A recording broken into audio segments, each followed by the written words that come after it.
तो हम स्टार्ट करते हैं एनिमल का क्लासिफिकेशन किस बेसिस पे किया गया है। तो यहाँ पे फंडामेंटल कुछ फीचर्स हैं जो मैं आपको एक्सप्लेन करूँगी, इसके हिसाब से ही हमारे एनिमल डाइवर्सिटी के जो क्लासिफिकेशन किए गए हैं। तो पहला टॉपिक हमारा है अरेंजमेंट ऑफ सेल। तो सेल का अरेंजमेंट कैसे ऑर्गेनिज्म में कैसे किस बेसिस पे हुआ है, जैसे cellular level, tissue level, organ level, तो किस बेसिस पे हुआ है उस पर हमारा क्लासिफिकेशन किया गया है। दूसरा हमारा है बॉडी सिमेट्री। बॉडी सिमेट्री की बात करें तो बॉडी सिमेट्री हमारी है कि बॉडी बाइलेटरल सिमेट्री है, रेडिकल सिमेट्री है, बाई रेडिकल सिमेट्री है। इस पर डिवाइड किया गया है कि बॉडी की का हम लोग सेडिमेंट उसको किस इक्वल पार्ट में डिवाइड कर सकते हैं। Nature of colon. तो कोलन की बात करते हैं तो ये बेसिकली हमारी बॉडी कैविटी की बात की जा रही है। हमारे बॉडी ऑर्गेनिज्म में किस बेसिस पे बॉडी कैविटी हो, तो हमारा इस पर डिवाइड किया गया है कि ऑर्गेनिज्म की बॉडी कैविटी कितनी है, इस पर भी डिवाइड किया गया है। पैटर्न ऑफ डाइजेस्टिव सिस्टम पे डिवाइड किया गया है, बॉडी प्लान पे डिवाइड किया गया, बॉडी प्लांट पे ट्यूब सिस्टम है कि वन साइडेड सिस्टम है। ट्यूब सिस्टम वो सिस्टम होता है जिसमें हम लोग की बॉडी के एनस और माउथ दोनों होता है, और वन साइडेड सिस्टम में हमारा बस केवल एक माउथ होता है जिसमें हमारा एनस और माउथ का दोनों काम करता है। आते हैं डिप्लोब्लास्टिक और डिप्लोब्लास्टिक ऑर्गेनिज्म। तो हम लोग डिप्लोब्लास्टिक की बात करें तो डिप्लोब्लास्टिक वो ऑर्गेनिज्म होते हैं जिसमें बॉडी कैविटी पाई नहीं जाती है, बॉडी कैविटी नहीं होती। इसमें बस दो जर्म्स लेयर होते हैं, एक होता है इंडोडर्म और एक होता है एक्टोडर्म।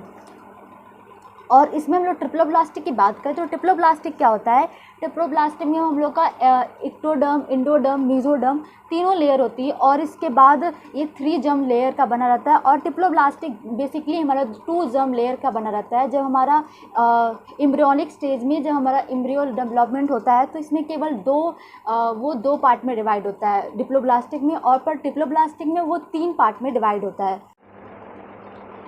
तो नेक्स्ट टॉपिक हमारा है सेगमेंटेशन। सेगमेंटेशन की बात करें तो सेगमेंटेशन जो होता है वो वर्टिब्रेट्स और इनवर्टिब्रेट दोनों में पाया जाता है। जैसे हमारा सेगमेंटेशन आर्थ्रोपोडा में पाया जाता है, वर्टिब्रेट्स में भी पाया जाता है। जो हमारे बॉडी पार्ट में जो थोड़े बहुत लाइनिंग होती है वो बॉडी के ऊपर कवरिंग की तरह उसको प्रोटेक्टिंग कवर देने के लिए सेगमेंटेशन होता है, और वो इंटरनल भी हो सकता है और एक्सटर्नल भी हो सकता है।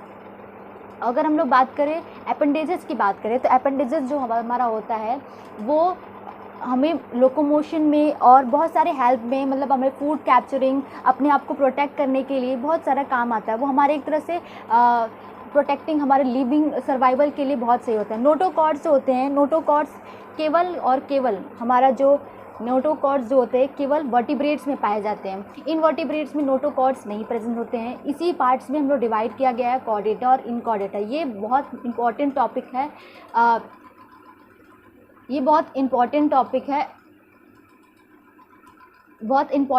है, वर्टिब्रेट और इनवर्टिब्रेट को डिवाइड करने के लिए। इसमें हमारा कॉर्डेट फाइलम नया बन गया है। फिर रेस्पिरेटरी सिस्टम भी बहुत सारे जगह बेसिस है एनिमल डाइवर्सिटी के क्लासिफिकेशन के लिए। सर्कुलेटरी सिस्टम, एक्सक्रीटरी सिस्टम, ये सब सारे हैं। रिप्रोडक्शन, बॉडी टेम्परेचर, ये सब सारे टॉपिक्स हैं जिससे हम लोग की एनिमल डाइवर्सिटी का क्लासिफिकेशन हुआ है। बेसिक है जो एनिमल के क्लासिफिकेशन के लिए। तो हम लोग 1 बाय 1 सारे के सारे टॉपिक को डिटेल में डिस्कशन करते हैं। पहला अरेंजमेंट ऑफ सेल की बात करें तो अरेंजमेंट ऑफ सेल 3 पार्ट में डिवाइडेड है। पहला हमारा बात करते हैं तो सेलुलर लेवल ऑर्गेनाइजेशन की बात करते हैं। ये सेलुलर लेवल ऑर्गेनाइजेशन इसलिए कहा जाता है क्योंकि इसकी बॉडी जो होती है वो मल्टी सेलर होती है, पर बॉडी जो होती है मल्टी सेलर होती है, पर ये टिश्यू में ऑर्गेनाइज नहीं होती। इसमें केवल सारे के सारे बॉडी में सारे जो सेल होते हैं वो इंडिपेंडेंटली लूजली एक दूसरे से मतलब जुड़े होते हैं, और अपने सारे काम सारा सेल अपना काम इंडिपेंडेंटली करता है। सारा फंक्शन जो होता है फिजियोलॉजी या फिर मॉर्फोलॉजी ही कह ले, तो सारे के सारे जो हमारे फंक्शंस होते हैं वो पर्टिकुलर सेल का करता है। तो हम लोग इसका एग्जांपल है, सबसे अच्छा एग्जांपल इसका है फाइलम पोरीफेरा, जिसका एग्जांपल है स्पॉन्ज।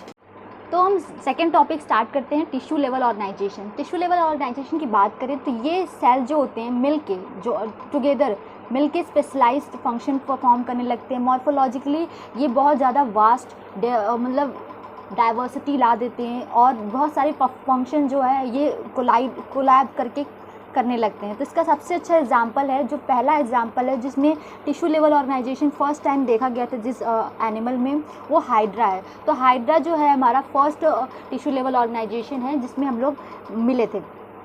सेकेंड टॉपिक हमारा थर्ड है हमारा organization, organ system level organization. तो इसके बारे में बात करते हैं। It exist by the member of the platyhelminthes and other higher phylum. In this animal the tissue are group in a form of organ, each organ is specialize for the particular function.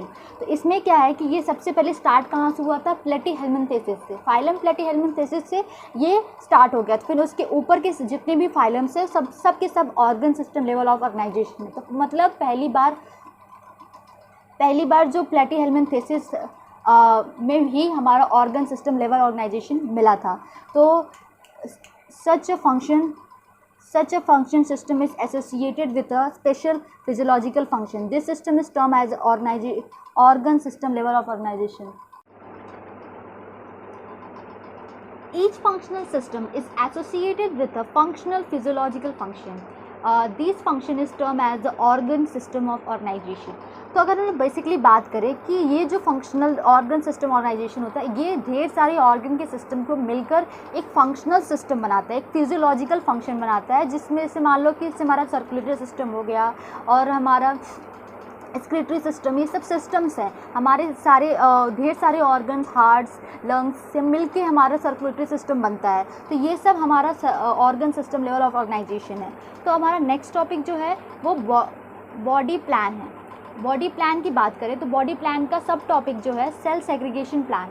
Cell segregation की बात करें तो इसमें क्या होता है कि their body is initially segregate of a cell in a some division of level. तो इसमें हम लोग बात करते हैं बेसिकली होता क्या है, ये जो सेल होते हैं ऐसे सेग्रीगेट हो जाते हैं, एक जगह सेग्रीगेट होकर कोई ऑर्गेनिज्म बना लेते हैं।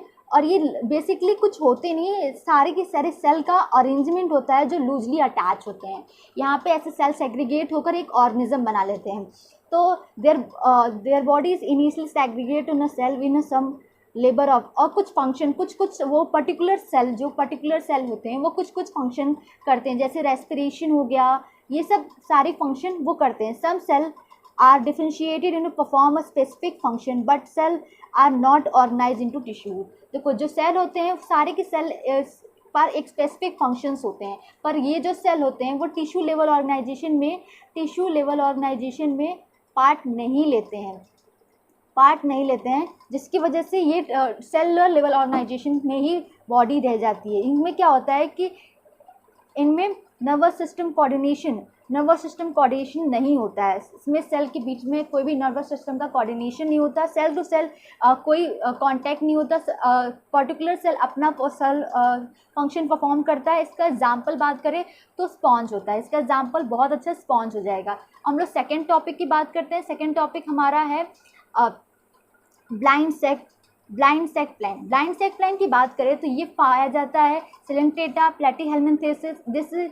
This animal body sac like in single central cavity. मतलब क्या होता है कि सेक लाइक ये कि इसमें सिंगल ओपनिंग होती है, इनकी बॉडी जो होती है वो सिंगल ओपनिंग में बनी होती है, ठीक है। इनका जो फंक्शन होता है वो सिंगल ओपनिंग डाइजेस्टिव सिस्टम करता है। It's open on to the outside by only one aperture. इसके पास केवल एक एपरेचर होता है जो कि दोनों काम करता है। जैसे मान लो ये ऐसे है और यहाँ पे एक ओपनिंग है जो कि सारे काम कर रही है। जो सिंगल ओपनिंग होती है वो डाइजेस्टिव सिस्टम भी करती है और एक्सक्रीशन भी कर रही है, वो सारा काम कर रही है। वो एक एनस का काम भी कर रही है और ये एक माउथ का काम भी करती है। दोनों काम एक ही एपरेचर कर रहा है, दोनों वेस्टेज का भी निकालने का काम कर रहा है और दोनों। यहाँ पे हम लोग बात करते हैं it open into the outside by only one aperture which function both as a mouth and anus. Third topic की बात करते हैं तो थर्ड हमारा क्या है, tube within tube plan. Tube within the tube plan की बात करें तो ये पाया जाता है हायर एनिमल्स में, जो हायर एनिमल्स ग्रुप होती हैं, जिसमें क्या होता है the body cavity is the first tube and it's line to be digestive tube which is open at each end मतलब क्या है कि यहाँ दोनों एंड में पाए जाते हैं, ऊपर भी मतलब इंटीरियर पोर्शन में और पोस्टीरियर पोर्शन में, दोनों पोर्शन में पाए जाते हैं। At the open at interior and is a mouth, जो इंटीरियर एंड में पाए जाते हैं वो हमारे माउथ होते हैं, और through which the food enter the digestive tube, जो जिसके थ्रू से फूड जो होता है वो एंटर करता है डाइजेस्टिव ट्यूब में। जैसे मान लो कि हमारी बॉडी है, यहाँ पे एक बॉडी है और एक यहाँ पे उसका एनस है, ये उसका एनस है, इसमें यहाँ पे 2 एपरेचर होते हैं, और यहाँ पे इसका माउथ है, एपरेचर इसके 2 हैं, इसके 2 एपरेचर हैं माउथ, और ये इसमें 2 ओपनिंग होती है, जो कि पहला ओपनिंग इंटीरियर ओपनिंग होती है, उसको हम लोग माउथ कहते हैं, और फिर क्या जिसके थ्रू वाटर हो गया, पानी हो गया या फूड हो गया, वो डाइजेस्टिव ट्यूब में आता है, जो कि डाइजेशन के बाद डाइजेशन के अनडाइजेस्टेड वेट जो होती हैं थ्रो आउट कर दी जाती हैं एनस में, जो ओपनिंग होती है पोस्टीरियर एंड में। तो ये हमारा हो गया tube within tube plan, ये हमारा बॉडी प्लान था। जो कि अब हम लोग बात करते हैं tube within tube plan भी कुछ इवोल्यूशन पाता है। जैसे इवोल्यूशन की बात करें तो प्रोटोस्टोमल प्लान, प्रोटोस्टोमल प्लान की बात करें, प्रोटोस्टोमल प्लान क्या होता है, माउथ फर्स्ट इसमें इवॉल्व हो जाता है। इसमें क्या होता है कि इसकी बॉडी जो ऑर्गेनिज्म होती है वो उसमें माउथ का इवोल्यूशन पहले हो जाता है। During the embryonic development mouth develop first and next to the blastopore. Blastopore जो होती है, जो हमारे इवोल्यूशन में जो एम्ब्रियो का जब हम लोग का सेल डिवीजन होता रहता है, उस समय जो हम लोग की ब्लास्टोपोर से हमारी माउथ का डेवलपमेंट पहले हो जाता है, जिसकी वजह से ये इसकी हम लोग कुछ पॉइंट की बात करें तो ये प्लेन जो होता है cleavage and determined and spiral, इसकी ये फंक्शन है, इसका फीचर्स है। इसके एग्जाम्पल की बात करें तो ये ऐसे ऑर्गेनिज्म ऐसा जो सिस्टम, ऐसा जो फीचर्स है वो किस ऑर्गेनिज्म में पाया जाता है। तो हम लोग बात करें तो प्लेटीहेल्मिन्थेसिस टू आर्थ्रोपोडा के ऑर्गेनिज्म में ये फीचर्स होते हैं। ड्रेमोस्टोमा की बात करें तो ये जो होता है इसमें माउथ का जो डेवलपमेंट होता है एम्ब्रियोनिक स्टेज में, माउथ का डेवलपमेंट जो होता है ड्यूरिंग एम्ब्रियोनिक सेल डेवलपमेंट में, माउथ लेटर डेवलप होता है, anus develop first from the nearest embryonic blastopores and a mouth develop later. इसके बाद पहले इसमें एनस का डेवलपमेंट हो जाता है और माउथ का डेवलपमेंट बहुत लेटर होता है। At some distance from the blastopore at a positive, मतलब क्या होता है कि इसमें क्या होता है कि जो माउथ है, जो एनस है, वो पहले डेवलप होने के बाद माउथ का बहुत लेटर डेवलपमेंट होता है एम्ब्रियोनिक डेवलपमेंट में। ब्लास्टोपोर जो होता है पहले एनस को डेवलप कर देता है। इसका हम लोग अगर फीचर की बात करें तो क्लीवेज अनडिटरमाइंड, इसकी जो क्लीवेज होती है वो अनडिटरमाइंड होती है और रेडिकल होती है। ठीक है, रेडिकल मतलब उसको हम लोग किसी भी प्लेन से काट सकते हैं, किसी भी प्लेन से काटेंगे तो इक्वल कटेगा। और इसका हम लोग बात करें एग्जाम्पल तो इकाइनोडर्मेटा और कॉर्डेटा इसका बहुत अच्छा एग्जाम्पल है। इकाइनोडर्मेटा और कॉर्डेटा इसके एग्जाम्पल है। और हम नेक्स्ट टॉपिक की बात करते हैं तो बॉडी सिमेट्री। बॉडी सिमेट्री की बात करें तो बॉडी को हम लोग किस पार्ट में ऐसे डिवाइड करें कि वो सिमेट्रिकली डिवाइड हो जाए, बॉडी 2 इक्वल पार्ट में डिवाइड हो जाए। The arrangement of a similar body part on a 2 side main axis of the body of the organism is called symmetry. Symmetry मतलब क्या है कि हम लोग सिमेट्रिकली पूरी बॉडी को 2 इक्वल पार्ट में डिवाइड कर दे। तो हम लोग अगर सिमेट्री की बात करें तो सिमेट्री कुछ बेसिक को भी हम लोग सिमेट्री को भी हम लोग कुछ क्लासिफिकेशन मिला है। जैसे एसिमेट्री की बात करें तो एसिमेट्री जो होती है, एसिमेट्रिकल बॉडी जो होती है, एसिमेट्रिकल बॉडी जिसकी बॉडी किसी भी प्लेन से कट करने पर अनइक्वल पार्ट में डिवाइड हो। मतलब the body of asymmetrical animal can not be divide into 2 equal half in any plane. कोई भी प्लेन में उसको कट करो तो वो किसी भी इक्वल पार्ट में 2 पार्ट में नहीं डिवाइड होगी। पहला एग्जाम्पल इसका हो गया पोरीफेरा, दूसरा एग्जाम्पल हो गया स्पॉन्ज, तीसरा हो गया स्नेल। ठीक है, सिमेट्री की बात करें, सिमेट्रिकल एनिमल की बात करें तो symmetrical animal the body part are also arranged that their body can be cut into 2 similar half is one or more plane। मतलब सिमेट्रिक एनिमल जो होते हैं कि एक से ज़्यादा प्लेन, मतलब किसी भी प्लेन से, एक से ज़्यादा प्लेन से हम लोग कट करेंगे तब भी वो 2 इक्वल पार्ट में डिवाइड हो जाते हैं। जैसे हम लोग स्पेरिकल सिमेट्री की बात करें तो स्पेरिकल सिमेट्री क्या होता है? Spherical symmetry, the animal exhibiting spherical symmetry have their body part arrange at a spherical. देखो स्पेरिकल सिमेट्री उन्हीं को मिलती है जिसकी बॉडी जो होती है वो स्पेरिकल या फिर स्पीयर शेप में होती है। जैसे वॉल्वेक्स इसका बहुत अच्छा एग्जांपल हो गया। वॉल्वेक्स जो होता है उसकी जो कॉलोनी होती है वो पूरी एक कॉलोनी में रहता है, जिसकी वजह से वो सर्कल में होता है। रेडिकल की बात करें, रेडिकल सिमेट्री की बात करें तो रेडिकल सिमेट्री क्या होता है? Radical symmetry is a animal have a cylindrical body with a body part arranged along with longitudinal axis. Their body can be divided into 2 equal halves in any number of plane passing through the center from the top to bottom. अगर हम लोग बात करें radical symmetry की, radical symmetry जो होती है उसकी बॉडी जो होती है, जो ऑर्गेनिज्म होता है वो सिलेंड्रिकल शेप में होता है, जिसकी वजह से हम लोग उसको मेन, अगर सेंटर लॉन्गिट्यूडनल मेन एक्सिस पे उसको डिवाइड करें, उसकी सेंटर से डिवाइड करें किसी भी प्लेन में तो वो इक्वल पार्ट पे डिवाइड हो जाती है। तो ये हमारा सेंटर से, अगर हम लोग किसी भी सेंटर से उसके डिवाइड करें तो इक्वल पार्ट में डिवाइड हो जाती है, उसको टॉप टू बॉटम।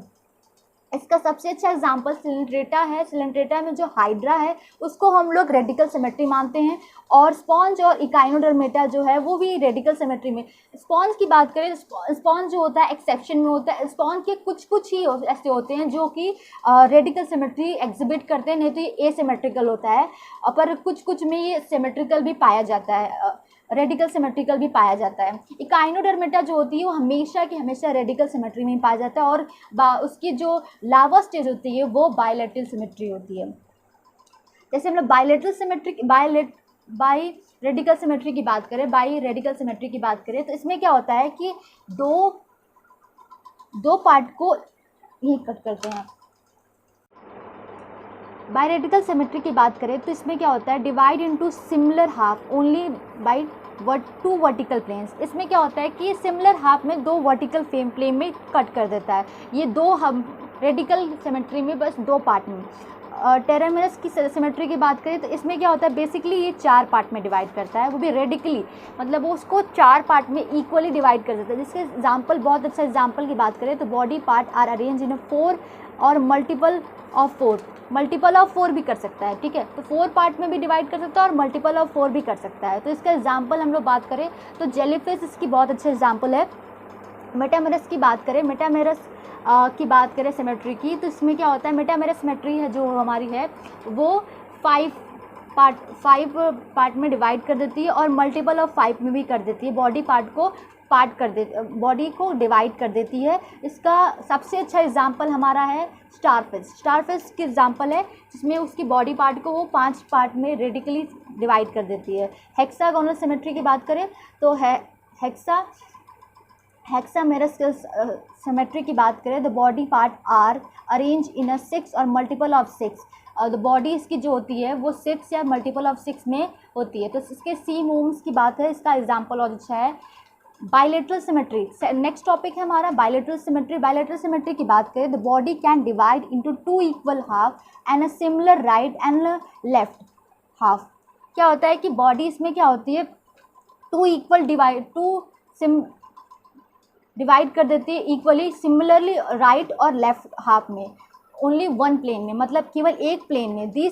वो एक ही प्लेन में डिवाइड हो सकता है, किसी और प्लेन में डिवाइड नहीं हो सकता। इसको लोग बायलेटरल सिमेट्री कहते हैं। This animal have be interiorly और posteriorly in and dorsally and ventrally lateral side, मतलब इसको वेंट्रली, पोस्टीरियरली और लेटरली हर पार्ट से इक्वली डिवाइड करता है। वो केवल एक साइड से बायलेटरल प्लेन एक्सिस में ही डिवाइड कर सकता है। ऐसे ऑर्गेनिज्म जो प्लेन एक्सिस में डिवाइड हो रहे हैं उसको हम लोग कहते हैं बायलेटरल सिमेट्री। टॉपिक हमारा है डिप्लोब्लास्टिक और ट्रिप्लोब्लास्टिक ऑर्गेनिज्म। डिप्लोब्लास्टिक ऑर्गेनिज्म की बात करें, the animal where are cell are arrange in 2 embryonial layer external ectoderm and internal endoderm are called diploblastic organism. Diploblastic organism क्या होता है, जिसमें केवल 2 जर्म्स लेयर्स होती हैं. 2 जर्म लेयर जब इम्ब्रियोनिक स्टेज में जब हम लोग इम्ब्रियोनिक डेवलपमेंट होता है तो वो केवल 2 जर्म्स लेयर में ही डिवाइड होते हैं, तो उसको हम लोग कहते हैं डिप्लोब्लास्टिक ऑर्गेनिज्म. इसका बहुत अच्छा एग्जांपल हमारा सेलेंट्रेटा फाइलम, सेलेंट्रेटा के सारे ऑर्गेनिज्म जो होते हैं सेलेंट्रेटा फाइलम के वो होते हैं. इसका हम लोग बात करें 2 layer remain separated by the non gelatinous layer called mesolinium. और ट्रिप्लोब्लास्टिक की बात करें, ट्रिप्लोब्लास्टिक नेक्स्ट टॉपिक हमारा triploblastic organism. The animal whose body arise from the three embryonic layer. Embryonic की बात करें तो इम्ब्रियोनिक को हम लोग बेसिकली जर्म्स लेयर कह रहे हैं, जो कि इक्टोडर्म, इंडोडर्म और मेसोडर्म है.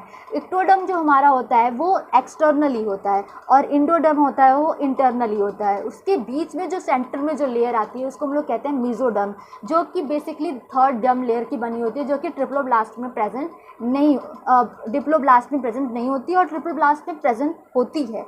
एग्जाम्पल है प्लेटीहेल्मिन्थेसिस टू कोऑर्डेटा. जो इसके बीच में जितने ऑर्गेनिज्म आते हैं वो सब के सब ट्रिप्लोब्लास्टिक ऑर्गेनिज्म होते हैं, जो कि फाइलम प्लेटीहेल्मिन्थेसिस टू कोऑर्डेटा जो होते हैं वो हायर एलिमेंट्स होते हैं, जो कि 3 जर्म्स लेयर से बने रहते हैं. इसके बहुत अच्छा डायग्राम से हम लोग इसको एक्सप्लेन कर सकते हैं. एक्सप्लेन देखो यहाँ पे क्या है, डिप्लोब्लास्टिक और ट्रिप्लोब्लास्टिक. डिप्लोब्लास्टिक की बात करें तो ये जो लेयर है इक्टोडर्म है और ये जो लेयर है इक्टोडर्म है. ये दोनों प्रेजेंट है डिप्लोब्लास्टिक में भी और ट्रिप्लोब्लास्टिक में भी. और ये जो लेयर है वो इंडोडर्म है, जो दोनों में प्रेजेंट है. बट यहाँ बेसिकली डिफरेंस कहाँ आया है, डिफरेंस हमारा आया है मेसोडर्म में. जो मेसोडर्म यहाँ प्रेजेंट नहीं होती है, मेसोडर्म यहाँ पे प्रेजेंट नहीं होती और यहाँ पे प्रेजेंट होती है. यहाँ पे प्रेजेंट मेसोडर्म नहीं होती और यहाँ पे होती है. डिप्लोब्लास्टिक में प्रेजेंट होती है, पर फिर भी डिप्लोब्लास्टिक में क्या होता है, इक्टोडर्म और इंडोडर्म को डिवाइड करने के लिए एक लेयर होती है जिसका नाम है नॉन जिलेटिनियस मेसोलिनियम.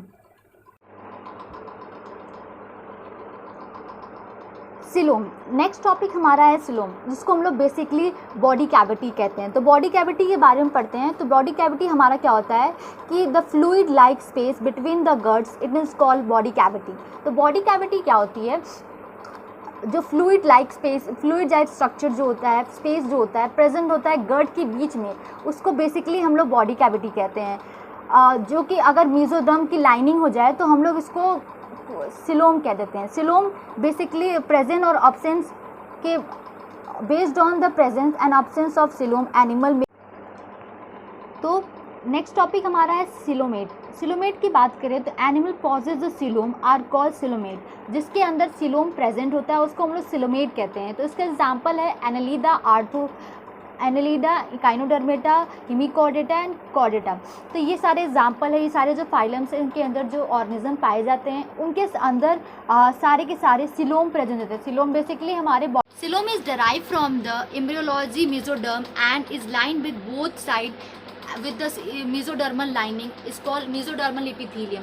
जो सिलोम जो होता है वो एम्ब्रियोन में जो मेसोडर्म जो होती है उसकी लाइनिंग, जब उसमें दोनों साइड से लाइनिंग होती है उसको डिवाइड करता है तो मेसोडर्मल लाइनिंग बनती है और उस मेसोडर्मल लाइनिंग को हम लोग मेसोडर्मल एपिथेलियम कहते हैं. तो अब हम लोग का नेक्स्ट टॉपिक जो है वो है सीडोसिलोमेट. सीडोसिलोमेट की बात करें तो सीडोसिलोमेट को बेसिकली हम लोग फॉल्स सिलोमेट कहते हैं. फॉल्स सिलोमेट कहते हैं. और animal which are body cavities not line with the mesodermal are called pseudocoelomate. इसमें क्या होता है बेसिकली जो होती है इसमें सिलोम्स जो होते हैं, जो मेसोडर्मल जो होती हैं वो लाइन में नहीं होती हैं, वो बिल्कुल पैचेस में वो पैचेस में पाए जाते हैं, वो सैग्रीगेट पर वो स्कैटर्ड पाए जाते हैं, जिसकी वजह से इसको हम लोग फॉल्स सिलोमेट कहते हैं कि मेसोडर्मल की लाइनिंग नहीं होती इसके अंदर बीच में, इक्टोडर्म और इंडोडर्म के बीच में जो इसकी मेसोडर्मल की लाइन परफेक्ट लाइनिंग नहीं होती, जिसकी वजह से हम उसको सीडोसिलोमेट कहते हैं.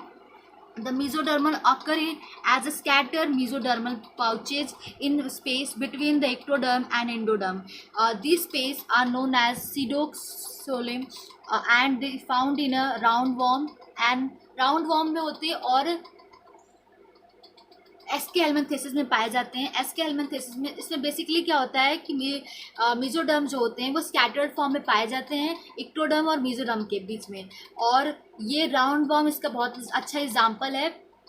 नेक्स्ट टॉपिक है एसिलोमेट। एसिलोमेट की बात करें, बेसिकली एसिलोमेट जो होती है, इन एसिलोमेट द बॉडी कैविटी और सिलोम आर एब्सेंट, जिसमें सिलोम प्रेजेंट ही ना हो उसको हम लोग बेसिकली कहते हैं acoelomate. They have only one internal cavity their body and a digestive tract. तो उसके बाद क्या होता है कि बस एक ही इंटरनल बॉडी कैविटी होती है, वो बेसिकली डाइजेस्टिव ट्रैक्ट, और ये पूरी तरह से बॉडी कैविटी इनमें प्रेजेंट ही नहीं होती है बिल्कुल। ये वो फ्लैटेन टाइप के होते हैं। इसके बहुत अच्छा एग्जांपल हम लोग बात करें तो प्लेटीहेल्मिन्थेसिस होता है। प्लेटीहेल्मिन्थेसिस का एग्जांपल है फ्लैटवर्म, जो कि इनकी बॉडी में बॉडी कैविटी नहीं पाई जाती है। जिसके हीमोसील की बात करें तो इन आर्थ्रोपोडा और मोलस्का बॉडी कैविटी जो होती है फिल होती है ब्लड से, और जिसे हम लोग कहते हैं हीमोलिम। हीमोलिम जो होते हैं उसमें क्या होता है, ब्लड फिल हो जाता है बॉडी कैविटी के बीच में, जिसकी वजह से स्पेस प्रेजेंट नहीं होता, तो हम लोग उसको हीमोलिम्स कह देते हैं। दिस ब्लड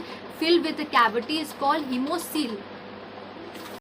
सीलोम क्या होता है, बॉडी कैविटी। बॉडी कैविटी जो होती है एम्ब्रियो जर्म लेयर से डिवाइड होती है, प्रेजेंट इन मेटाजोआ। 3 तरीके से डिवाइड होती है, सिलोमेट, सीडोसिलोमेट और एसिलोमेट। एसिलोमेट की बात करें तो एसिलोमेट क्या होता है, बेसिकली इसमें बॉडी कैविटी ही नहीं प्रेजेंट होती है। बेसिकली इसमें बॉडी कैविटी ही प्रेजेंट नहीं होती है, जिसकी वजह से यहाँ पे कोई भी सिलोम नहीं प्रेजेंट होता है। बॉडी मीजोडर्म जो होती है पूरी तरह से भर देती है उसको, पूरा बॉडी कैविटी को स्पेस फिल कर लेती है। ये पहला जो लेयर है वो हमारा इंडोडर्म है, एक्टोडर्म है। दूसरी लेयर जो हमारी मीजोडर्म है, और तीसरी लेयर जो एक्टोडर्म। यहाँ पे सिलोम प्रेजेंट ही नहीं होता, मीजोडर्म जो होती है वो पूरी इसको फिल कर देती है। सेकंड की बात करें तो सीडोसिलोमेट की बात करें तो इसमें मीजोडर्मल लेयर प्रेजेंट होती है, पर एक पैचेज में प्रेजेंट होती है। इनकी जो बॉडी कैविटी होती है वो थोड़ी होती है, जिसकी वजह से इसको हम लोग फॉल्स सिलोमेट कहते हैं। फॉल्स सिलोमेट इसलिए क्योंकि इसमें फुल्ली मीजोडर्मल लेयर जो होती है वो लाइनिंग नहीं होती उनकी अच्छी सी। और तो यहाँ पे हम देखेंगे ये एक्टोडर्म है, ये हमारे मीजोडर्मल पैचेस में प्रेजेंट है, और ये हमारा इंडोडर्म है। तो ये हमारा गट है। तो ये हमारा सीडोसिडोमिलेट की डायग्राम है। इसका ऐसा लेबलिंग होती है, इसका जर्म लेयर का लेबलिंग ऐसा होता है। सिलोमेट की बात करें तो सिलोमेट हमारा आउटर लेयर इसकी एक्टोडर्म होती है, उसके बाद मीजोडर्म होती है, फिर सिलोम आता है, फिर गट्स यहाँ पे प्रेजेंट होते हैं, एक्टोडर्म होते थे। बेसिकली यहाँ पे क्या होता है कि ये एक्टोडर्म और इंडोडर्म को डिफ्रेंशिएट करता है, डिवाइड करता है, और फिर उसके बाद बॉडी कैविटी का स्पेस भी छोड़ देता है कि गट और गट के बीच में स्पेस रहे। उसको हम लोग सिलोम कहते हैं। तो ये 8 सिलोम होता है, सिलोमेटेड होता है।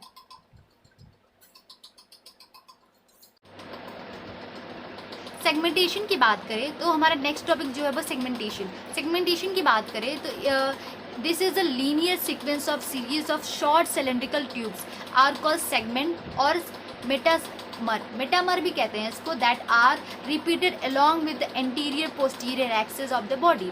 क्या होता है कि एक सर्कुलर रिंग होती है, सर्कुलर टाइप की रिंग होती है जो ऑर्गेनिज्म में बार बार रिपीट होती रहती है एक इंटीरियर से पोस्टीरियर एक्सिस तक। तो इसको हम लोग हर एक रिंग को हम लोग सेगमेंट कहते हैं या फिर मेटामर कहते हैं। तो ये रिपीटेडली एंटीरियर पोस्टीरियर एक्सिस से रिपीट होती है। Each body segment tends to be repeat nervous ganglia, nerves, locomotory appendages and the excretory organ and nodes, plant, blood vessels और nerve। अगर इस सेगमेंट में कुछ भी प्रेजेंट है, अगर नर्व गैंग्लिया है, मसल्स है, लोकोमेट्री अपेंडिसेस है और एक्सक्रीटरी ऑर्गन है, तो वो भी बार बार रिपीट होगी। जैसे हमारी कुछ नेरिस जो होता है, नेरिस में अपेंडिसेस प्रेजेंट होते हैं, लेग, तो जो हर एक सेगमेंट पे, हर एक मेटामर पे, हर एक लेग पे पेयर ऑफ लेग पाए जाते हैं। तो ये हमारा मेटामर की वजह से होता है। तो इसका सबसे अच्छा एग्जाम्पल कुछ फाइलम से है जिनके ऑर्गेनिजम्स के एग्जाम्पल सेगमेंटेशन जिसमें प्रेजेंट होती है। तो हम लोग बात करें एनेलिडा, आर्थ्रोपोडा और कॉर्डेटा, ये जो फाइलम्स होते हैं इसमें सेगमेंटेशन सेगमेंटेशन प्रेजेंट होती है। तो सेगमेंटेशन दो टाइप्स के होते हैं, मेटामेरिक सेगमेंटेशन। मेटामेरिक सेगमेंटेशन वो सेगमेंटेशन होती है जिसको हम लोग टू सेगमेंटेशन कहते हैं, मतलब वो पूरी तरह से सर्कल कंप्लीट होता है, वो रिपीटेड सर्कल्स होते हैं जो बार बार रिपीट होकर सर्कल कंप्लीट होता है। सीडोसिलमेट की बात करें, सीडो मेटामेरिज्म की बात करें तो ये फॉल्स सेगमेंटेशन की होता है। फॉल्स सेगमेंटेशन वो सेगमेंटेशन होती है जिसमें बॉडी जो होती है उसकी जो मेटामर्ज होती है वो इनकम्प्लीट होती है, या फिर वो पूरी तरह से डेवलप नहीं रहती है, सब कुछ इनकम्प्लीट होता है, इधर से राउंड होके इधर कट हो जाता है, जिसकी वजह से सेप्लाइजेशन। नेक्स्ट टॉपिक हमारा the union of few of anterior body segment to form the head which is specialize for the development and the nervous sensory and feeding the structure, it is called cephalization. वो चीज़ जो कि interior body से specialised होकर हमारे nerves और sensory और feeding structure को डेवलप करती है, उसको हम लोग सेप्लाइजेशन कहते हैं, जो कि प्रेजेंट होते हैं कैटल फिश में। फिर नेक्स्ट टॉपिक हमारा है एपेंडेसिस। एपेंडेसिस की बात करें तो एपेंडेसिस हमारा जो होता है a part that are projected out from the main axis of the body and help in a locomotion and the food capturing, it's called appendages. वो पार्ट जो हमारे बॉडी के मेन बॉडी पार्ट से ज्वाइंट होता है, जो कि locomotion और फूड कैप्चरिंग और प्रोटेक्शन जो भी हमारे इंटरनल ऑर्गन की जो से कनेक्टेड होता है, उसको एपेंडेसिस कहते हैं, जो कि हमारे सर्वाइवल के लिए हेल्पफुल होता है। इसके एग्जाम्पल की बात करें तो इसका टेंटिकल्स होते हैं, फिर उसके बाद parapodium in annelida, antenna and legs in arthropoda, ये सब एग्जाम्पल है। जो कि आर्थ्रोपोडा में एंटीना होता है वो हमारे को बैलेंसिंग में, और फिर उसके बाद सेंसरी डेंजर से बचाने के लिए, और लेग हमारे लोकोमोशन के लिए हेल्प करता है, टेंटिकल्स हमारे डिफेंस के लिए है। तो ये सब जो है एपेंडेसिस है जो बॉडी पार्ट्स में होते हैं, वो हमारे सर्वाइवल के लिए हेल्पफुल होते हैं। नेक्स्ट टॉपिक हमारा है नोटोकॉर्ड। नोटोकॉर्ड की बात करें, it is a solid rod like structure found in a dorsal side during the embryonic development. Notochord एक सॉलिड रॉड लाइक स्ट्रक्चर होती है जो कि द एम्ब्रियोनिक स्टेज में डेवलप हो जाती है। एनिमल विथ नोटोकॉर्ड और कॉर्डेटा, जो एनिमल जो होते हैं जिसके पास नोटोकॉर्ड प्रेजेंस होती है उसको हम लोग कॉर्डेटा कहते हैं। The animal in which the notochord are does not form are called non chordate. इसका एग्जांपल सिंपली हमारा पोरीफेरा है, पोरीफेरा टू इकाइनोडर्मेटा, ये हमारे नॉन कॉर्डेट में आते हैं, नॉन कॉर्डेटा में आते हैं। फिर इसके बाद जो आते हैं सब के सब कॉर्डेट में आते हैं, जिसके पास नोटोकॉर्ड्स प्रेजेंट होती हैं।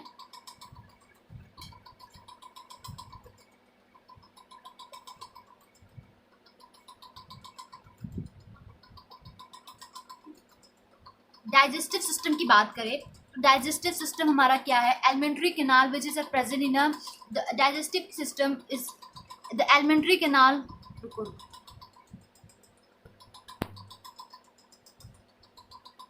नेक्स्ट टॉपिक हमारा है डाइजेस्टिव सिस्टम। डाइजेस्टिव सिस्टम की बात करें तो the alimentary canal is absent in a protozoa and मीजोजोआ।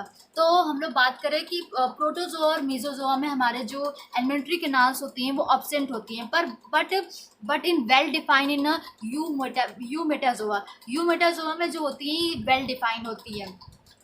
Digestive system में टू टाइप्स के होते हैं, incomplete digestive system. Incomplete digestive system क्या होता है, मतलब single opening serve both ingestion and egestion, मतलब इसमें माउथ और एनएस का दोनों ही सिंपल एपरेचर काम कर रहा है। सिंगल एपरेचर, बस एक सिंगल ओपनिंग होती है जिसमें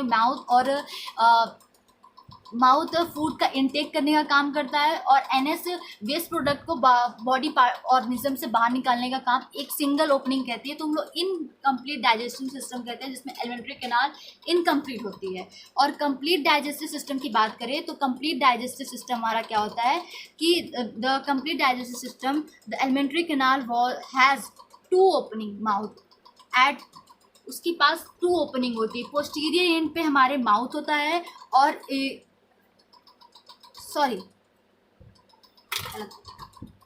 एपेंडेजेस के बारे में बात करते हैं। तो एपेंडेजेस क्या होती है? The part that are projected out from the main axis of the body, help in a locomotion and food capturing, it is called appendages. तो बॉडी की बात करें तो बॉडी मेन एक्सिस से जो भी पार्ट बाहर मेन एक्सिस से ज्वाइंट होकर बाहर आता है उसको हम लोग एपेंडेजेस की बात करते हैं। चाहे वो एंटीना हो, फिर इसके बाद लेग्स हो या फिर विंग्स हो, ये सब हमारी हेल्पफुल होते हैं लोकोमोशन के लिए, फूड कैप्चरिंग के लिए और हमारे डिफेंस के लिए, बैलेंसिंग के लिए। ये सब एपेंडेजेस बहुत हेल्पफुल होते हैं। तो एपेंडेजेस की बात करें तो एपेंडेजेस हमारा पहला है टेंटिकल। टेंटिकल की बात करें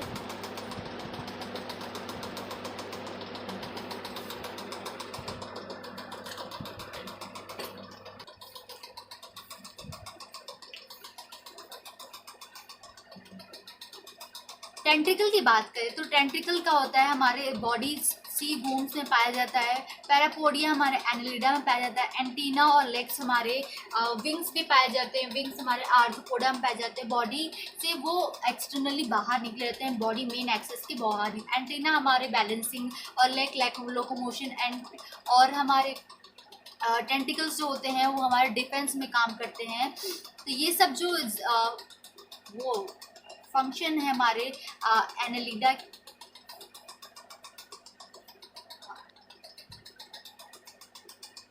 टेंटिकल की बात करें तो टेंटिकल आर्थ्रोपोडा एनालिडा में प्रेजेंट होता है। एंटीना की और लेग की बात करें तो आर्थ्रोपोडा में प्रेजेंट होता है। ये सब हमारे हेल्पफुल होते हैं। टेंटिकल्स जो होते हैं हमारे डिफेंस के काम आते हैं, प्रोटेक्ट करने के लिए। तो आर्थ्रोपोडा लोकोमोशन के लिए, और एंटीना जो होती है हमारे बैलेंसिंग के लिए, और लेग भी हमारे लोकोमोशन के लिए काम आते हैं। तो ये नेक्स्ट टॉपिक हमारा है नोटोकॉर्ड। नोटोकॉर्ड की बात करें, it is a solid rod like structure found in a dorsal side during the embryonic development. तो ये रॉड लाइक स्ट्रक्चर होता है एम्ब्रियोनिक डेवलपमेंट में, डॉर्सल साइड ये डेवलप हो जाता है। Animal with a notochord is called chordate. जो एनिमल होते हैं वो कॉर्डेट के साथ, नोटोकॉर्ड के साथ, उसको हम लोग कॉर्डेट कहते हैं। The animal which is not does not animal जिसके पास कॉर्डेट नहीं प्रेजेंट होते हैं उसको हम लोग नॉन कॉर्डेट्स कहते हैं। उसके एग्जाम्पल हैं, जैसे हम लोग नॉन कॉर्डेट्स के एग्जाम्पल की बात करें तो फाइलम पोरीफेरा से काइनोडर्मेटा तक नॉन कॉर्डेट्स में आते हैं, और उसके बाद कॉर्डेटा के एग्जाम्पल्स हैं। डाइजेस्टिव सिस्टम की बात करें तो elementary canal is absent in a Parazoa और मेसोजोआ और पैराजोआ में जो हमारा एलिमेंट्री कैनाल है वो एब्सेंट होता है, बट वेल डिफाइन होता है यूमेटाजोआ में। तो उसके भी डाइजेस्टिव सिस्टम के भी दो पार्ट होते हैं। Incomplete digestive system. Incomplete digestive system का मतलब है कि इनकम्प्लीट डाइजेस्टिव ट्रैक जो है वो इनकम्प्लीट होता है। Single opening serve both for ingestion और एग्जिशन। मतलब इसमें क्या होता है कि माउथ और एनस का काम दोनों एक सिंगल ओपनिंग काम करती है, जिसकी वजह से एक सिंपल एपरेचर होने के बाद ये एलिमेंट्री कैनाल जो होता है वो इनकम्प्लीट होता है। It found in a coelenterata and platyhelminthes. ये जो होता है फाइलम सेलेंटेटा और प्लेटीहेल्मिन्थेसिस के ऑर्गेनिज्म में प्रेजेंट होता है। कंप्लीट डाइजेस्टिव सिस्टम की बात करें तो कंप्लीट डाइजेस्टिव सिस्टम ट्रैक क्या होता है? The alimentary canal has two opening, mouth at the interior end anus at a posterior end. इसके पास दो एपरेचर होते हैं, जो कि एक माउथ की तरफ वर्क करता है और एक एनस की तरफ वर्क करता है। इसके पास कंप्लीट एलिमेंट्री कैनाल होते हैं टू एपरेचर के साथ। ये प्रेजेंट होता है ऑल मेटाजोआ, सारे के सारे मेटाजोआ में प्रेजेंट होता है, from roundworm to mammals. Roundworm aschelminthes, phylum aschelminthes से लेके क्लास मेमिलिया तक ये पूरा कंप्लीट डाइजेस्टिव सिस्टम होता है। रेस्पिरेटरी सिस्टम, नेक्स्ट हमारा रेस्पिरेटरी सिस्टम है। तो रेस्पिरेटरी सिस्टम की बात करें, it is associated with the exchange of oxygen and carbon dioxide between the surrounding environment. तो ये हमारा बेसिकली हमारा रेस्पिरेटरी सिस्टम क्या करता है कि कार्बन डाइऑक्साइड को बाहर निकालने का काम करता है और ऑक्सीजन को इनटेक करने का काम करता है। तो ये हमारे रेस्पिरेटरी सिस्टम का काम होता है। तो मोड ऑफ रेस्पिरेशन, अब एनिमल के मोड ऑफ रेस्पिरेशन कैसा होता है? Aerial respiration. It is found in a terrestrial animal like insect, reptiles, mammals, birds, ये सब जो एरियल जो होता है हम लोग एयर से जो हम लोग एस्पिरेशन करते हैं, बेसिकली ये हम लोग दे हैव अ यूज़, हम लोग यूज़ क्या करते हैं, ट्रैकिया यूज़ करते हैं और लंग यूज़ कर देते हैं एज ए रेस्पिरेटरी ऑर्गन। हमें रेस्पिरेटरी ऑर्गन को ट्रैकिया और लंग को यूज़ करते हैं।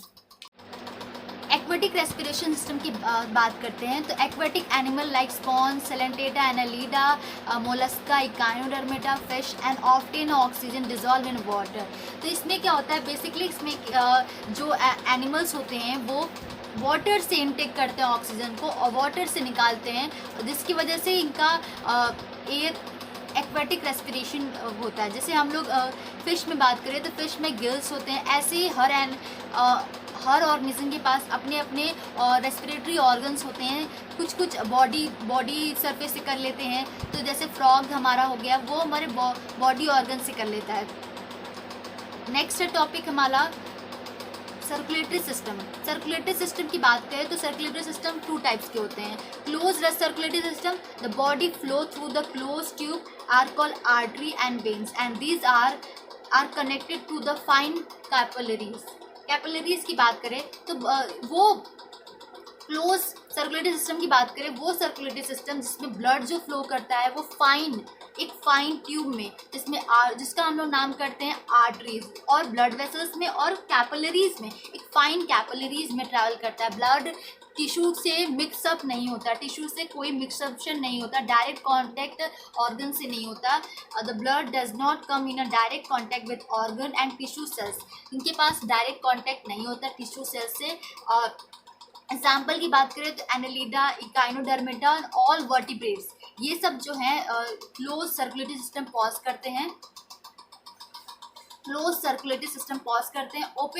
ओपन सर्कुलेटरी सिस्टम की बात करें, open circulatory system the capillary are upset, इनके पास कैपिलरी नहीं होती बेसिकली, इसीलिए ये ओपन टाइप्स के होते हैं। The blood vessels are open in a wide space are called sinuses. इसका ब्लड वेसल्स जो होता है एक तरह से बॉडी कैविटी में जाके इकट्ठा हो जाता है, और ये ब्लड जो होते हैं वो डायरेक्ट कांटेक्ट होते हैं, ऑर्गन्स के डायरेक्ट कांटेक्ट में आ जाते हैं और टिश्यू के डायरेक्ट कांटेक्ट में आ जाते हैं। The body organ bath in a blood, और जो बॉडी के जो ऑर्गन होते हैं वो ब्लड में बात करते हैं and exchange material directly with blood and a body organ. इसमें क्या होता है कि बेसिकली यहाँ पे ब्लड ट्रैवल करके ब्लड वेसल्स के थ्रू ऑर्गन के पास नहीं जाता, ऑर्गन जो भी मटेरियल होता है डायरेक्टली एक्सचेंज कर देते हैं ब्लड से, ब्लड ऑर्गन बॉडी ऑर्गन से, क्योंकि ब्लड डायरेक्ट कांटेक्ट में होते हैं। इसका एग्जाम्पल बात करें तो आर्थ्रोपोडा है एंड मोलस्का है। आर्थ्रोपोडा और मोलस्का होते हैं। नेक्स्ट टॉपिक की बात करें, नेक्स्ट टॉपिक हमारा है स्क्रीटरी सिस्टम। स्क्रीटरी सिस्टम के बाद से बेसिकली हम बात करेंगे एनिमल, कौन कौन से एनिमल है जो डिफरेंट टाइप के ऑर्गन ऑफ एक्सक्रीशन करते हैं। तो एनिमल ग्रुप की बात करें, एनिमल ग्रुप में हमारा सबसे पहला है फ्लैटवर्म। फ्लैटवर्म जो है वो प्लेटीहेल्मिन्थेसिस में पाया जाता है। इसका फ्लेम सेल इसके पास होता है और प्रोटोनिडेरिया इनके पास ऑर्गन होते हैं जिससे ये अपना एक्सक्रीशन करते हैं। राउंड वर्म की बात करें तो राउंड वर्म हमारा एक्स्ट्रा सेलुलर ट्यूब के पास साथ करता है। एनालिडा की बात करें तो एनालिडा फॉइल स्क्रीटरी ट्यूब्स होते हैं इनके पास, जिसको हम लोग कहते हैं निडेरियंस करते हैं। आर्थ्रोपोडा की बात करें तो क्रिस्टेलिया ग्रीन ग्लैंड होते हैं इनके पास, ग्रीन ग्लैंड होते हैं। और इंसेक्ट की बात करें तो इनके पास मैक्सिलरी ग्लैंड होते हैं। और आर्चिनियन की बात करें तो इनके पास मेलेफिनियम ट्यूब्स होती हैं। मोलस्का टू वर्टिब्रेट की बात करें, की बात करें तो ये इनके पास किडनी होती है, जिसके बाद ये सबसे ज़्यादा higher level of excretion system के पास होती है, जो कि मोलस्का से वर्टिब्रेट्स तक होते हैं। Type of excretion based on the nature of nitrogenous waste. तो हम लोग बेसिकली डिस्कस करते हैं कि टाइप ऑफ एक्सक्रीशन कैसा होता है। नाइट्रोजनस वेस्ट जो हमारे बॉडी से बाहर निकलते हैं, तो अमोनोटेलिक इसमें क्या होता है, अमोनिया का सिक्रेशन होता है। Found in a protozoan, sponge, Coelenterata, tapeworm and Annelida, ये सब एग्जाम्पल्स हैं जो कि इसमें सिक्रीशन, ये जो बॉडी में सिक्रीशन करते हैं। यूरोटेलिक की बात करें तो इसमें सिक्रीशन होता है यूरिया का। फाउंड इन अ कैटिलिशियस का, फाउंड इन अ कार्टिलीजियस फिश में होती है, शार्क में होती है, एम्फीबियंस में होती है, रेप्टाइल्स में और मैमल्स में यूरिया का सिक्रीशन होता है। यूरोटिलिक की बात करें तो इसमें यूरिक एसिड होती है, सिक्रीशन में हमारा यूरिक एसिड का सिक्रीशन होता है। इसका एग्जाम्पल की बात करें, insect, reptiles, birds and land snail are and some crustaceans. Ammonotelic की बात करें तो अमीनोटेलिक क्या होता है, secretion excess of ammonia acid, excess secretion जो हो जाते हैं अमोनिया एसिड का, इसमें हम कहते हैं स्टारफिश। ये सब एग्जाम्पल होते हैं। इसको कहते हैं। फोर्थ, अमीनोटेलिक एक्स्ट्रा सिक्रीशन होता है। इसमें अमीनो एसिड का सिक्रीशन बहुत ज़्यादा होता है जिस भी ऑर्गेनिज्म में, उसको इसका एग्जाम्पल स्टारफिश ले लेते। फिफ्थ हमारा है गोनेटेलिक, एक्सक्रीट करता है ग्वानिन और इसका एग्जाम्पल है स्पाइडर्स। फोर्थ, अब हम लोग नेक्स्ट टॉपिक पे आते हैं। 14 टॉपिक हमारा रिप्रोडक्शन की बेसिकली हम बात करते हैं तो 2 टाइप्स के होते हैं, यूनिसेक्सुअल और बाइसेक्सुअल। यूनिसेक्सुअल की बात करें तो most animal testes, the male gonads and the ovaries are female gonads occur in a separate animal. जब हमारे दोनों के दोनों मेल और फीमेल बॉडी डिफरेंट बॉडीज़ में होती हैं, दोनों के दोनों डिफरेंट टेस्टीज और ओवरी डिफरेंट बॉडीज़ में पाए जाते हैं, तो हम लोग उसको कहते हैं unisexual. Are sex are separate, sex के सेपरेट्स होते हैं। तो इसके एग्जाम्पल होंगे fish, amphibians, reptiles, mammals, birds. और बाइसेक्सुअल की बात करें तो बाइसेक्सुअल क्या होता है, when a testes are and ovary are present in the same animal they are bisexual और हर्माफ्रोडाइट होते हैं। बेसिकली क्या होता है, जब टेस्टीज और ओवरी एक साथ एक बॉडी में प्रेजेंट होते हैं, एक ऑर्गेनिज्म प्रेजेंट होते हैं, उसको हम लोग बाइसेक्सुअल और हर्माफ्रोडाइट ऑर्गेनिज्म कहते हैं। इसका एग्जाम्पल हो जाएगा earthworm, leech, flatworm, tapeworm, hydra. External fertilization की बात करते हैं तो एक्सटर्नल फर्टिलाइजेशन क्या होता है, जब ओवम और स्पर्म का फ्यूजन जो होता है वो outside the body of female, for female की बॉडी के आउटसाइड होता है, मतलब इन्वायरमेंट में होता है या फिर वाटर में होता है। जब दोनों का फ्यूजन फर्टिलाइजेशन कहीं और होता है तो उसको हम लोग एक्सटर्नल फर्टिलाइजेशन कहते हैं, जो कि इनवर्टिब्रेट्स और बोनी फिश एंड एम्फीबियम में पाए जाते हैं। इनके एग्जाम्पल होते हैं, इनके ऑर्गेनिज्म जो होते हैं वो एक्सटर्नल फर्टिलाइजेशन करते हैं। इंटरनल फर्टिलाइजेशन की बात करें तो इंटरनल फर्टिलाइजेशन क्या होता है, the fertilization occur in a genital tract of female के जेनेटियल ट्रैक में हमारा फर्टिलाइजेशन होता है, ओवम और स्पर्म का फ्यूजन होता है, तो हम लोग उसको कहते हैं इंटरनल फर्टिलाइजेशन। जो कि एग्जाम्पल है इसका cartilaginous fish, reptiles, birds and mammals. Self fertilization की बात करें तो सेल्फ फर्टिलाइजेशन क्या होता है, द बाइसेक्सुअल और hermaphrodite animal sperm and ovum same animal में फ्यूज हो जाते हैं, मतलब सेम एनिमल, मतलब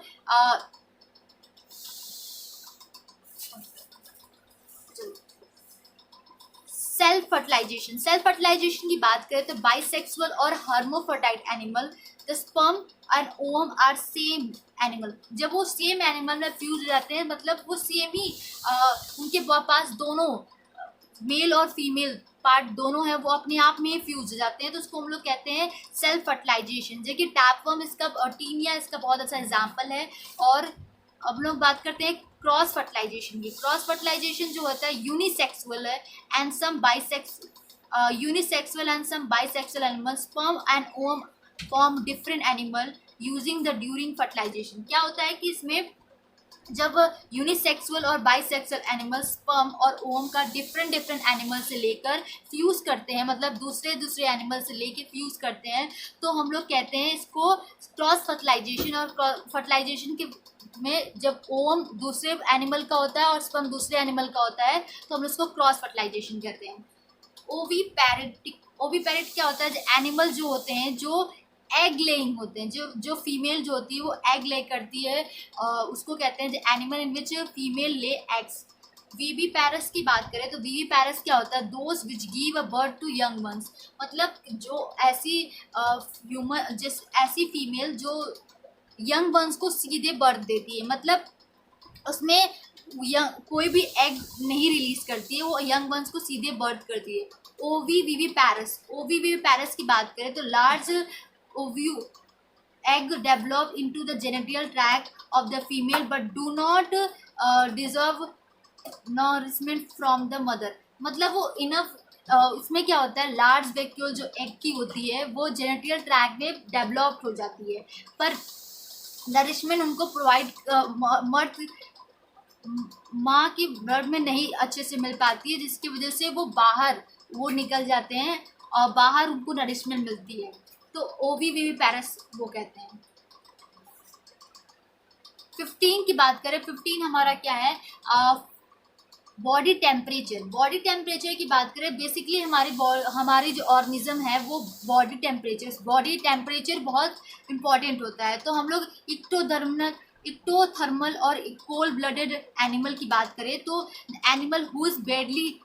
the animal whose body temperature is not constant and change with environmental temperature, जो उसकी बॉडी, वो ऑर्गेनिज्म जिसकी बॉडी कंटिन्यूसली चेंज होती है इन्वायरमेंट के चेंज होने से, तो उसको हम लोग कहते हैं cold blooded animal. Cold blooded animal को हम लोग एग्जाम्पल है इनवर्टिब्रेट फिश, एम्फीबिया, रेप्टाइल्स।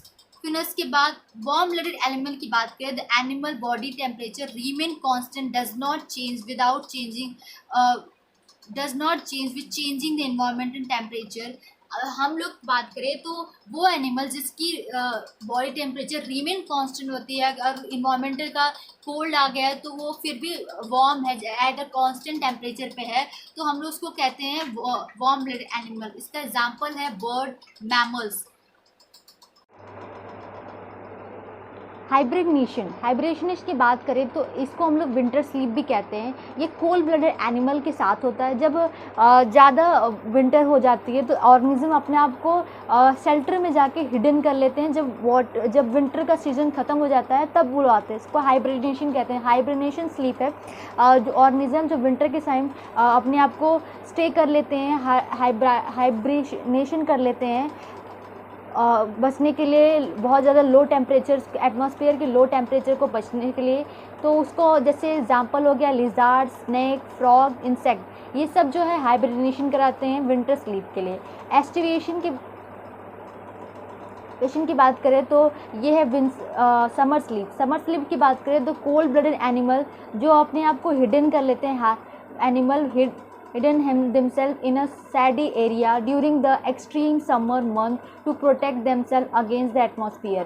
तो ये जो वो है, जब बहुत ज़्यादा समर पड़ने वाला है, बहुत ज़्यादा गर्मी हो जाती है, तो वो ऑर्गेनिज्म अपने आप को बहुत ज़्यादा ठंडे जगह पे या फिर शेडी एरिया में अपने आप को शेल्टर में हिडन कर लेते हैं, जिसकी वजह से वो ज़्यादा गर्मी या फिर ज़्यादा हाई टेम्परेचर से अपने आप को बचा सकें।